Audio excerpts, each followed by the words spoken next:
alhamdulillah, ini adalah kabar baik, ini adalah kado istimewa untuk para pekerja migran Indonesia dimanapun di negara-negara penempatan. Satu, rapat memutuskan, dan ini disampaikan langsung oleh Bapak Menteri Perdagangan, bahwa Permendag 36 tahun 2023 tentang kebijakan dan pengaturan impor dinyatakan dicabut. Ya. Dan terkait pengaturan kebijakan impor, ya, dikembalikan ke Permendag nomor 25. Sehingga yang kedua, tidak lagi berlaku pembatasan atas jenis dan barang milik PMI. Jadi kemarin di Permendag 36 2023 yang mengatur jenis dan jumlah barang, sehingga otomatis dengan dicabutnya atau ya pada posisi di hall Peraturan Menteri Perdagangan nomor 36 tahun 2023 atau dinyatakan tidak berlaku secara implementatif di lapangan, ya maka tidak berlaku juga pembatasan untuk jenis dan jumlah barang milik pekerja migran Indonesia. Jadi yang kemarin sempat mengatur alas kaki 2, kemudian pakaian 15 pieces, itu tidak berlaku lagi. Jadi PMI bisa mengirim ya barang sebanyak-banyaknya, sepanjang barang itu tidak masuk kategori barang terlarang. Barang yang dikategorikan berbahaya, barang yang dikategorikan menjadi ancaman bagi lingkungan misalnya.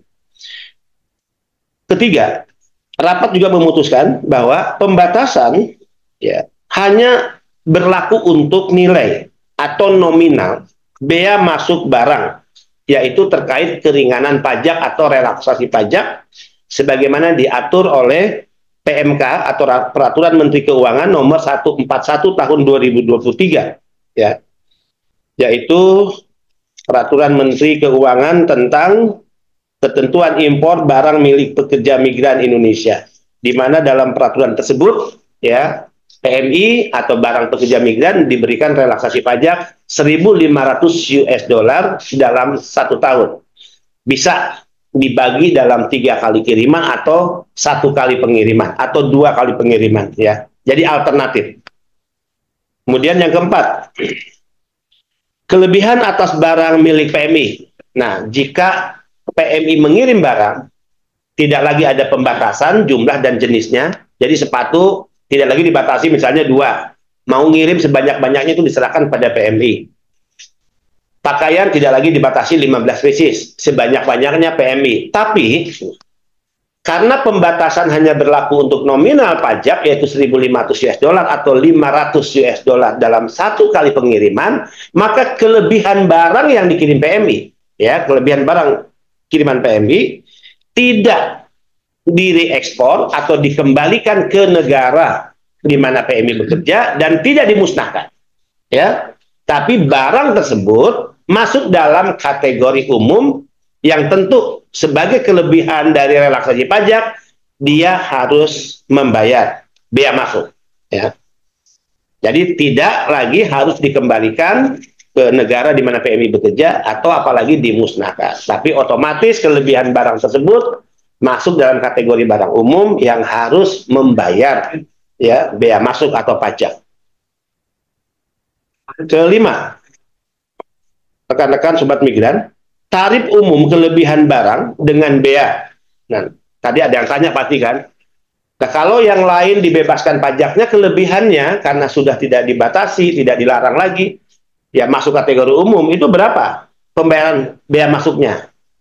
Selama ini ya yang berlaku umum adalah 7,5% ya dari total ya jumlah barang ya Pak, dari kelebihan barang, dari harga barang. Nah, khusus untuk PMI kalau umum kan 7,5% kelebihan barang harus dia bayar bea masuk atau pajaknya. Usulan Pak Menko Perekonomian tadi di state langsung dalam rapat tersebut ya diberikan keringanan kembali sebesar 5%. Khusus barang PMI, umum tetap 7,5%. 6.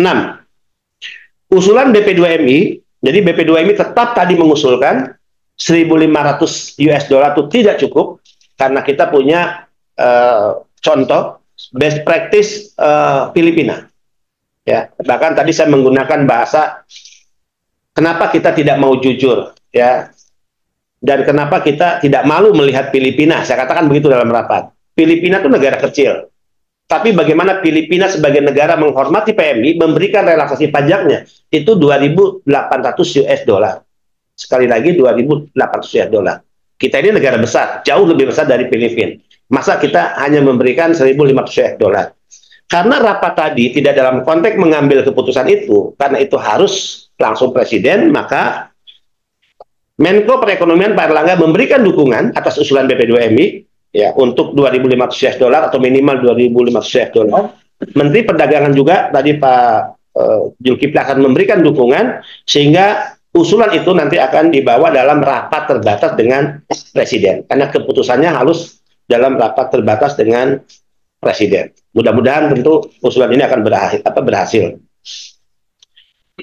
Kemudian ya BP2MI juga nanti akan menindaklanjuti ya usulan tersebut dalam bentuk surat kembali kepada presiden. Besok kita akan luncurkan suratnya, yaitu meminta PMK 141 direvisi, nilai nominal bukan 1.500 US dollar, tapi best practice Filipina, ya kita akan jadikan itu role model 2.800 US dollar, atau paling minimal 2.500 US dollar.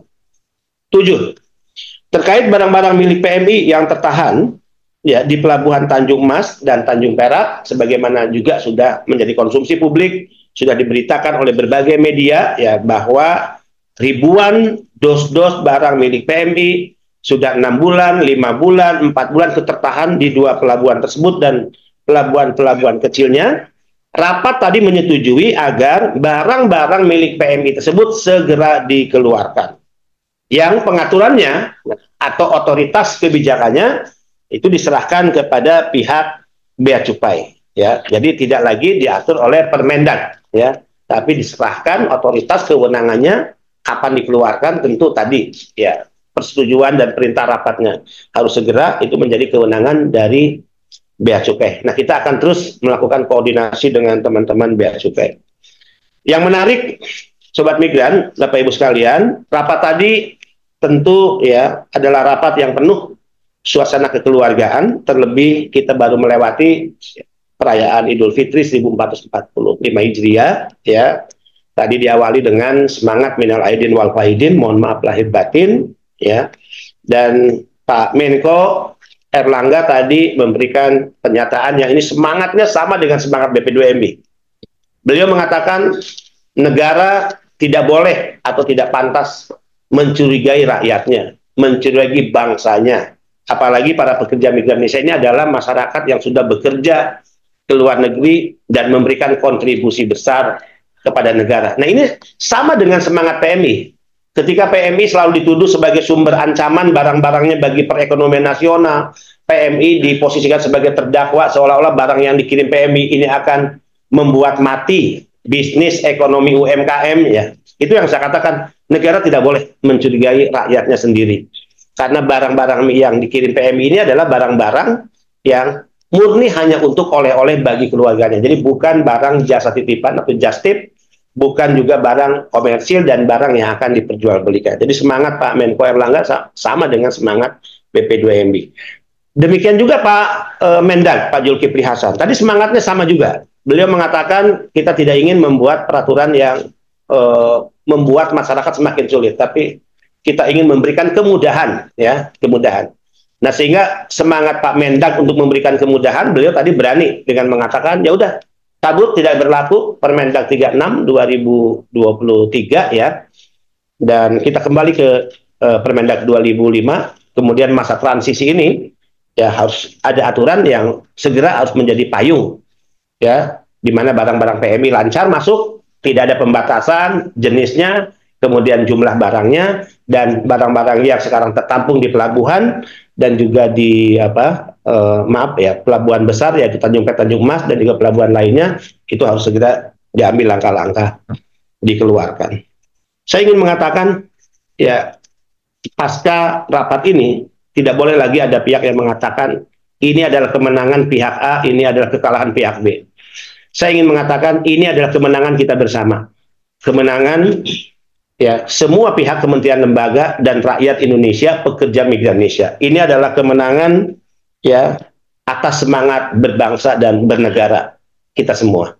Jadi jangan sampai ada yang merasa menang, ada yang merasa kalah, tidak. Ini adalah kemenangan bersama ya pemerintah dan para pekerja migran Indonesia. Ini adalah kemenangan karena kita semua punya semangat berbangsa dan bernegara yang sama. Seperti yang sering saya katakan, negara hadir dan lahir ya dengan satu tujuan, yaitu untuk membahagiakan rakyatnya, untuk mensejahterakan rakyatnya.